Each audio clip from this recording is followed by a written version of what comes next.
Bismillahirrahmanirrahim. Assalamualaikum warahmatullahi wabarakatuh.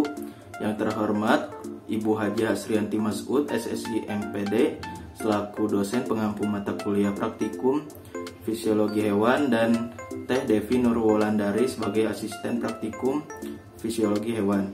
Pada kesempatan kali ini saya akan mendemonstrasikan praktikum yang berjudul refleks pada tendon manusia. Landasan teori, salah satu sifat makhluk hidup adalah iritabilitas, yaitu kemampuannya untuk merespon stimuli yang biasanya merupakan suatu perubahan lingkungan. Pada hewan maupun manusia, respon terhadap stimuli melibatkan 3 proses. Yang pertama menerima stimulus, yang kedua menghantarkan impuls, dan yang ketiga respon oleh efektor. Berdasarkan fungsinya, sel saraf yang membawa impuls dari reseptor disebut sel saraf sensori, yang membawa impuls ke efektor disebut sel saraf motorik, dan sel saraf yang menghubungkan sel saraf sensori dan sel saraf motorik disebut sel saraf interneuron. Selanjutnya, suatu refleks adalah setiap respon yang terjadi secara otomatis tanpa disadari terhadap perubahan lingkungan internal maupun lingkungan eksternal. Terdapat 2 macam refleks. Yang pertama, refleks sederhana atau refleks dasar yang menyatu tanpa dipelajari. Misalnya refleks menutup mata bila ada benda yang menuju ke mata. Kedua, ada refleks yang dipelajari atau refleks yang dikondisikan, yang dihasilkan dari belajar. Rangkaian jalur saraf yang terlibat dalam aktivitas refleks disebut lengkung refleks, yang terdiri dari 5 komponen dasar, yaitu reseptor, saraf aferen, pusat saraf, saraf aferen, dan efektor. Adapun tujuan dari praktikum ini yaitu untuk mempelajari reaksi-reaksi pada beberapa bagian tubuh sebagai akibat dari rangsangan. Adapun alat dan bahan yang diperlukan yaitu alat sendiri, senter, handphone, barang berat, dan kursi. Lalu untuk bahannya yaitu anggota tubuh praktikan sendiri, yaitu mata, mulut, lalu lutut, telapak tangan, dan telapak kaki. Pertama, ada refleks pada pupil, di mana menutup mata selama 2 menit dan lihat efeknya pada pupil mata. Kedua, refleks pupil secara tiba-tiba, di mana menutup mata selama 2 menit dan saat mata dibuka arahkan pandangan ke senter. Ketiga, refleks akomodasi pandang, di mana mata melihat objek dari jarak jauh maupun jarak dekat. Keempat, refleks menelan, dengan melakukan aktivitas menelan ludah tanpa minum air dan dengan minum air. Kelima, refleks telapak tangan. Benda dijatuhkan pada telapak tangan dan lihat reaksi refleksnya. Keenam, refleks patella. Posisi duduk dengan kaki menggantung dan patella diketuk. Ketujuh, refleks telapak kaki, di mana telapak kaki digelitik. Kedelapan, refleks bersin, dengan mengamati aksi yang terjadi saat bersin. Berikut merupakan tabel dari hasil pengamatan praktikum. Yang pertama, pada refleks pada pupil, hasilnya pupil pada mata terlihat membesar dari sebelumnya. Yang kedua, refleks pupil dengan tiba-tiba, hasilnya pupil menjadi kecil dan kelopak mata hampir menutup seluruhnya. Yang ketiga, refleks akomodasi pandang, di mana hasilnya pupil mata menjadi membesar ketika dijatuhkan, sementara pupil akan mengecil jika benda didekatkan. Keempat, ada refleks menelan, di mana air ludah menjadi lebih mudah ditelan setelah meminum air. Yang kelima, ada refleks telapak tangan. Hasilnya tangan langsung menghindar ketika benda dijatuhkan secara tiba-tiba ke atas telapak tangan. Keenam, ada refleks patella, di mana tungkai menjadi terangkat secara tiba-tiba setelah patella diketuk. Yang ketujuh, ada refleks telapak kaki, dengan hasil jari kaki menjadi menekuk ketika digelitik, bahkan telapak kaki seolah sedikit mengkerut. Kedelapan, ada refleks bersin, di mana kelopak mata menutup, bahu agak terangkat, kepala sedikit menunduk, dan leher sedikit memendek. Selanjutnya, pembahasan refleks pada pupil. Pupil mata menjadi membesar setelah kita menutup mata selama kurang lebih 2 menit. Hal ini terjadi karena pada kondisi minim cahaya atau di kegelapan, pupil akan membesar sehingga lebih banyak cahaya yang sampai ke retina untuk menunjang penglihatan. Selanjutnya, refleks secara tiba-tiba. Nah, pupil mata akan mengecil ketika kita meneranginya menggunakan senter, meskipun yang sebelumnya kita menutup mata selama 2 menit terlebih dahulu. Hal ini terjadi karena mata berusaha mengurangi intensitas cahaya yang masuk ke dalam retina dengan cara mengecilkan ukuran pupil mata sehingga cahaya yang diterima sesuai. Selanjutnya, refleks akomodasi pandang. Ketika benda dijatuhkan dan didekatkan pada mata kita, maka akan terjadi akomodasi.